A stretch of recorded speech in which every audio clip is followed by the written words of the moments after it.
Remove green screen in Davinci Resolve.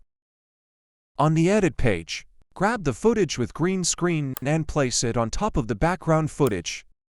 Next, hover over to bottom left of the timeline viewer, click the disclosure arrow, and select Open FX Overlay.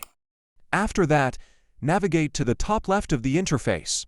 Click the Effects button to open the Effects library. In the Effects library, choose Open FX category. Scroll down to locate the 3D keyer. Drag and drop it onto the footage with the green screen. Select the footage with the Inspector panel opened. Click the Effects tab in the Inspector to reveal the 3D keyer effect control.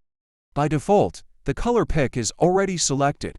Hover the cursor over the timeline viewer, click and drag the cursor over the green backdrop.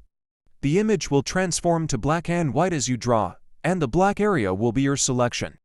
Once finished, you may notice that the edges of the subject still contain some green color.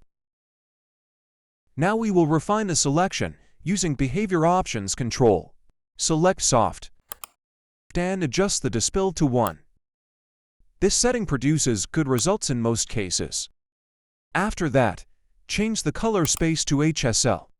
You can explore different color spaces to find the one that best fits your footage.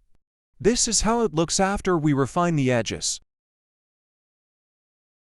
Lastly, we can further improve the selection by using controls under Map Finesse category. In this case, I increase the clean black value to 20. Let's compare before and after. This is after. This is before. After. Make final adjustments to the clean black value. And you're done.